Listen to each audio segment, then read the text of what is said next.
Hello all, welcome to the new session. So in this session, we are going to discuss about the artificial neural network, that is ANN, right?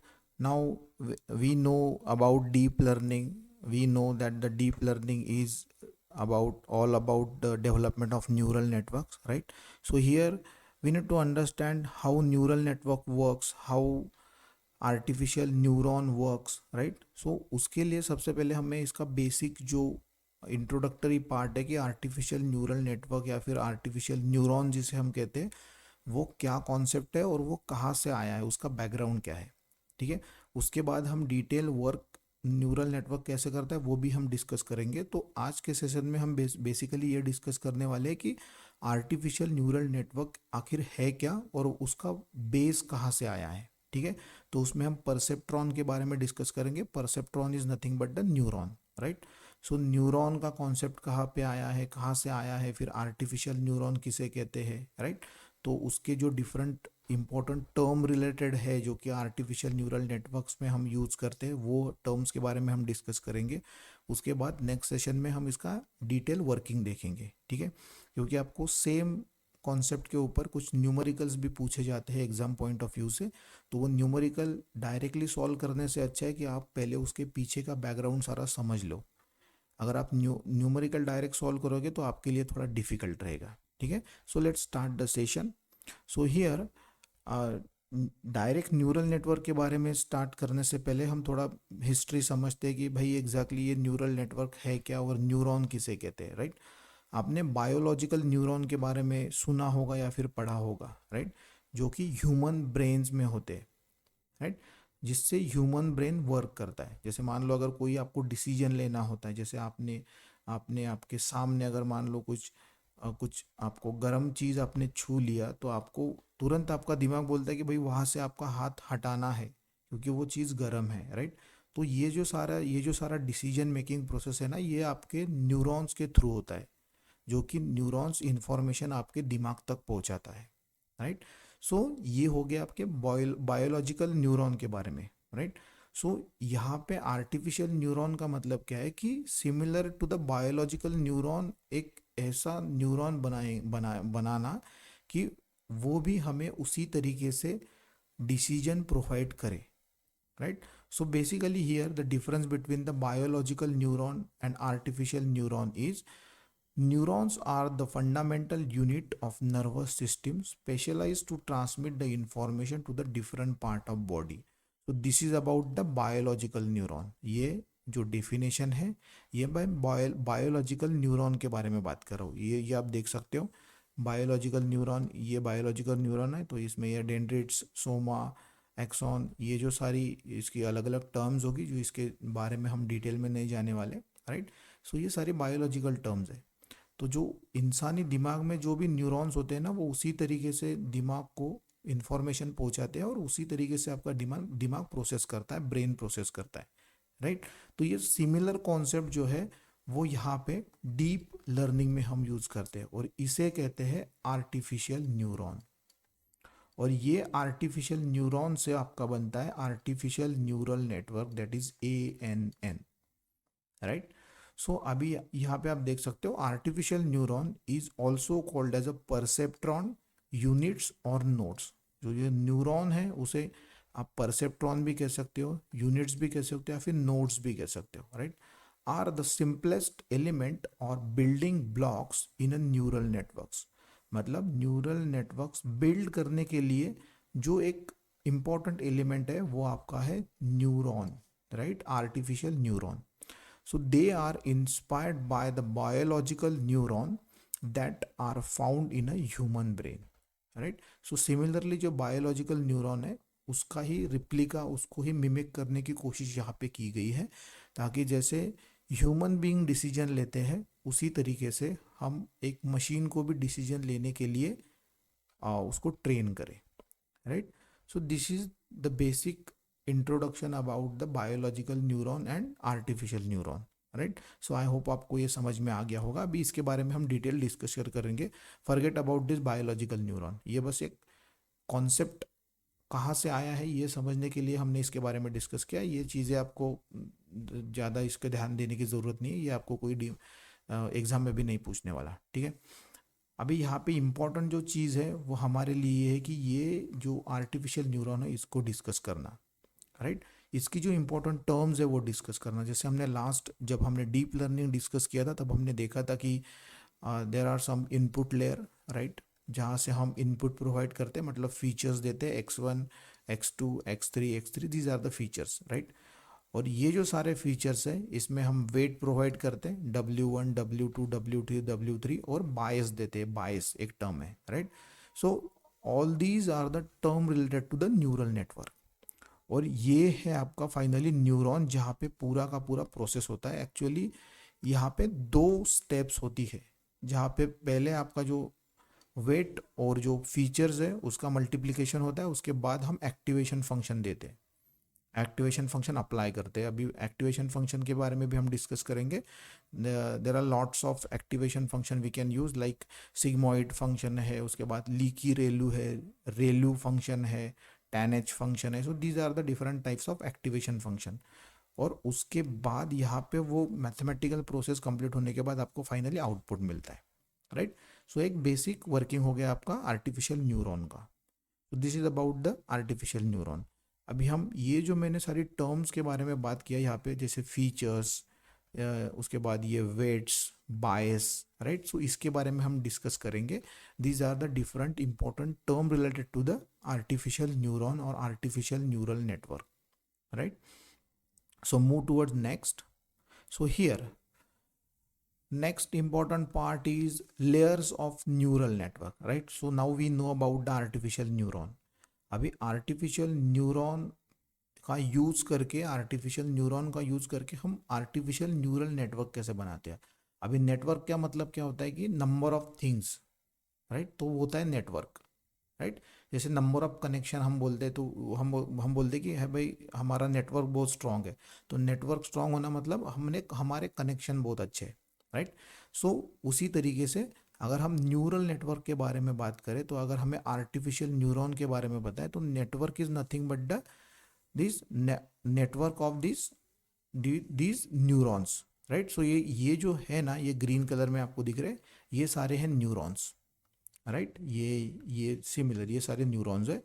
अभी यहाँ पे basically layers तीन type की होती है। Neural network में layers तीन type की होती है, जहाँ पे सबसे पहला जो लेयर है उसे हम कहते हैं इनपुट लेयर, जहाँ से हम इनपुट प्रोवाइड करते हैं जो भी डेटा हमारे पास अवेलेबल है उसके थ्रू। जैसे मान लो X1 कुछ फीचर है, X2 कुछ फीचर है, X3 कुछ फीचर है, तो ये जो सारे फीचर्स हो गए एज अ इनपुट जो कि डेटा में अवेलेबल हो गए, वो हम यहाँ से प्रोवाइड करेंगे, जो कि लेयर को हम कहते हैं इनपुट लेयर, राइट। फिर इनपुट लेयर के बाद जो भी सारा इनपुट डेटा होगा वो सारी इस न्यूरॉन को जाएगा, इस नोड्स को जाएगा, राइट। और यहाँ पे एक होता है वेट इनिशियलाइजेशन टेक्निक। ये वेट हम यहाँ पे इनिशियलाइज करते हैं, वेट प्रोवाइड करते हैं, जो कि आपको रिलेशनशिप बताता है ये फीचर और इसका जो उसका जो पैरामीटर है उसके बीच में आपको ये रिलेशन बताता है। उसके बारे में हम डिस्कस करेंगे बाद में, राइट। सो इस तरीके से ये पूरा का पूरा नेटवर्क बनता है। तो पहला लेयर जो है उसे हम कहेंगे इनपुट लेयर, और ये जो भी सारे जितने भी न्यूरॉन्स हैं उनके उनको यूज करके जो भी सारी लेयर्स बनी है वो होती है हिडन लेयर्स, राइट। और लास्टली आपको एक आउटपुट लेयर मिलता है, जहाँ पे आपको जो भी रिक्वायर्ड आउटपुट है वो आपको मिल जाता है, right.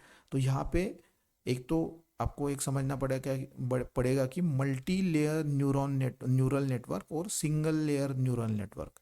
Single layer neural network के बारे में अगर हम डिस्कस करेंगे तो मान लो इस तरीके से होगा, ये तीन फीचर्स है, ये यहाँ पे एक होगा, राइट, और आपको यहाँ पे डायरेक्ट उसका आउटपुट मिलेगा, दैट इज वाई। सो ये एक हो गया ना, ये सिंगल लेयर हो गया, राइट। अभी ये जो आपके सामने एग्जांपल है ये है मल्टी लेयर का। मल्टी लेयर मतलब कितनी नंबर ऑफ हिडन लेयर्स है, तो उसको अगर दो से ज़्यादा होगी तो multi layer neural network, right. So basically यहाँ पे आपको ये समझना होगा कि यहाँ पे तीन लेयर होती है न्यूरल नेटवर्क में, इनपुट लेयर, हिडन लेयर और आउटपुट लेयर, राइट। सो ये जो ग्रीन आपको सर्कल्स दिख रहे हैं, this is known as a neurons, और उसी के बीच में वो जो हमने लास्ट दो प्रोसेस डिस्कस किया था वो होता है, राइट। उसके बारे में हम डिटेल डिस्कस करेंगे क्योंकि उसी को रिलेटेड आपको न्यूमेरिकल भी आगे पूछे जाने वाले हैं, right? So this is about the neural network and layers of neural network.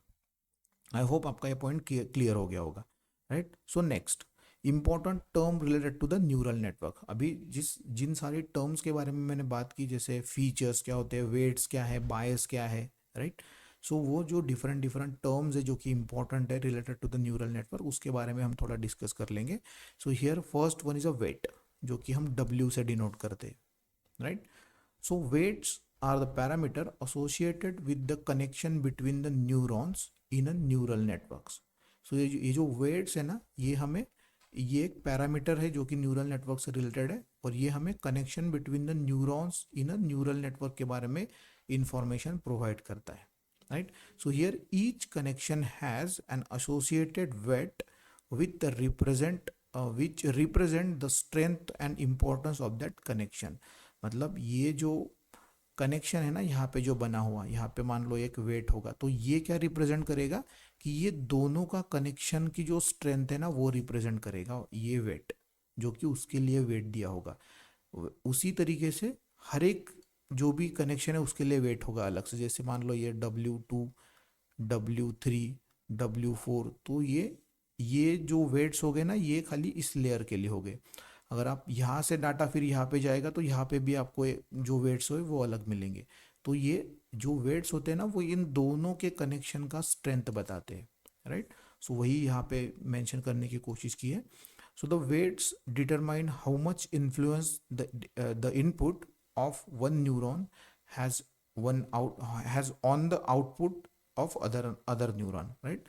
सो वही चीज़ है कि वो आपको वो कितना इन्फ्लुएंस कर रहा है वो कनेक्शन, उसके बारे में वो आपको वो इन्फॉर्मेशन प्रोवाइड करता है, और उसी तरीके से आपको इनिशियलाइजेशन ऑफ वेट ये करना होता है, right? So during the training phase neural network a weight are adjust iteratively to minimize the error between the predicted output and the actual output.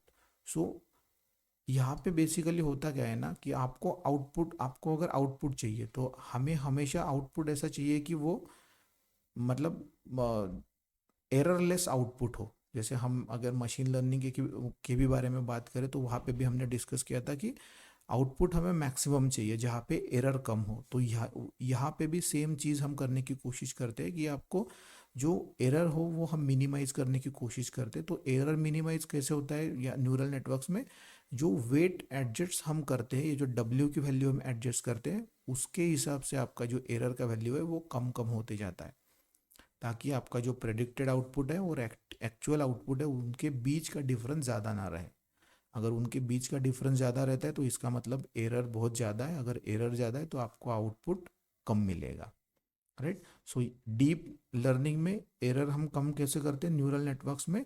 Bye adjusting the weight iteratively, मतलब iteration करते जाते हैं। उसके लिए back propagation एक technique है, उससे हम न्यूरल नेटवर्क को ट्रेन करते हैं, right? So next point is the back propagation algorithm is commonly used to update the weights, right? So अभी मैंने उसके बारे में डिस्कस किया था कि बैक प्रोपेगेशन एक टेक्निक है, या फिर उसे आप बैक प्रोपेगेशन अल्गोरिदम भी बोल सकते हो। वो टेक्निक हम यूज़ करते हैं न्यूरल नेटवर्क्स में वेट एडजस्टमेंट के लिए, जिससे कि आपका जो difference between the predicted output and actual output है वो कम हो, मतलब एरर कम हो, right? So based on the error gradient, stochastic gradient descent, ये भी एक टेक्निक है, तो उसके बारे में भी हम डिटेल में डिस्कस करेंगे। By optimising the weight the network can learn to make accurate prediction और decision, right? So by using this back propagation technique, by using the optimization of weight, we'll try to accurate or we'll try to provide the highly accurate model, right? So this is about the weight, जो कि एक important parameter है related to the neural network. Next one is a bias. अब ये बायस क्या है? ये एक टाइप का कांस्टेंट होता है जो कि हम जब वेट और फीचर्स को मल्टीप्लाई करते हैं, उसका समेशन करते हैं, तब हम उसे वहाँ पे उसे ऐड करते हैं, जो कि एक कांस्टेंट है, right? So bias are the additional parameter in a neural network that allows the introduction of an offset और constant term, right? So bias is a constant term, right? Each neuron except for those in the neural input layer has associated bias। मतलब ये bias आपको add करना होता है, मैं आपको बताऊंगा वो किस तरीके से होता है। अभी आपको बस इतना याद रखना है कि bias is nothing but a constant term, right? So similarly to weight, bias are adjusted during the training process to optimize the performance of the network। आप bias भी adjust कर सकते हो similar to the weights for optimization of performance of the network। So they provided the flexibility to the networks by allowing the individual neurons to have a different action threshold। तो एक flexibility provide करते हैं, जो bias जो होता है उसको जब परफॉर्मेंस ऑप्टिमाइज हम करते हैं तो उसके वो एक नेटवर्क को फ्लेक्सिबिलिटी प्रोवाइड करता है, ठीक है। So this is about the bias, right. इसके बारे में हम डिटेल डिस्कस करके जब हम एक्चुअल मैथमेटिक्स देखेंगे ना इसके पीछे, तो तब आपको डिटेल में पता चल जाएगा। And the next important term related to the neural network is activation function, जो कि सेकंड स्टेप इन न्यूरॉन होता है। जो सेकंड स्टेप हम न्यूरॉन में परफॉर्म करते हैं ना, वो होता है application of activation function, right. So here the activation function is a non linear function that is applied to the weighted sum of input of neuron along with the bias term। सो पहला step में आपका होता है कि आपके जो सारे जो फीचर्स है, मान लो x1 आपका वहाँ पे मल्टीप्लिकेशन होता है आपका वेट्स के साथ, जो भी x1 के रिलेटेड वेट्स है, तो x1 plus w1 plus x2 plus w2 sorry x2 into w2 plus x3 into w3 and plus बाइस। तो ये हो गया पहला टर्म, और उसके बाद हम इस पूरे टर्म के ऊपर एक्टिवेशन फंक्शन अप्लाई करते हैं, जो कि हमारे पास जो भी एक्टिवेशन फंक्शंस अवेलेबल है, जैसे सिग्मोइड हो गया, tan h हो गया, उसके बाद रेलू, लीकी रेलू, राइट। तो इस तरीके से होता है। So here it determines the output और activation of the neuron and introduce the non linearity into the network, right.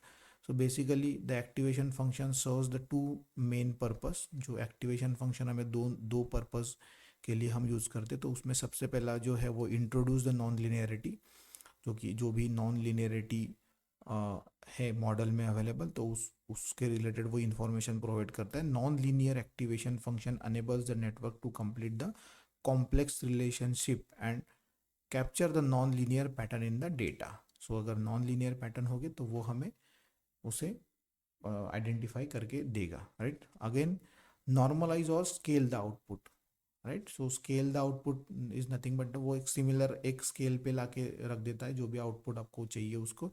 So here activation function can normalise और scale the output of neuron to a specific range, right. For example sigmoid and tan h activation function squash the output between the 0 to 1। मतलब अगर sigmoid और tan h आप use करते हो तो output आपको ये बाइनरी फॉर्म में मिलेगा, जैसे 0 और 1 के बीच में मिलेगा, और -1 एंड 1 के बीच में रिस्पेक्टिवली। तो जो आउटपुट है ना वो आपको नॉर्मलाइज करके देगा, एक स्केल पे लाके देगा, अगर एक्टिवेशन फंक्शन हम जिस तरीके का भी यूज़ करेंगे उस तरीके से, ठीक है। So this is about the neural network, this is about the neuron, and these are the different important term related to the neural network, right. Next video में हम actual working of neural network देखेंगे, और उसके अंदर जो भी steps है वहाँ पे मैथमेटिक्स कैसे रन करता है वो देखेंगे, क्योंकि उसी के ऊपर आपको आगे न्यूमेरिकल सॉल्व करने, जो कि आपको लास्ट एंड सेमेस्टर एग्जामिनेशन में 2 बार पूछे गए, राइट। तो वो भी हम सॉल्व करेंगे। So yes, this is about the today's session. So अगर वीडियो इन्फॉर्मेटिव है तो प्लीज़ शेयर कीजिए, लाइक कीजिए, चैनल को सब्सक्राइब कीजिए, और मिलते हैं नेक्स्ट सेशन में। Thank you.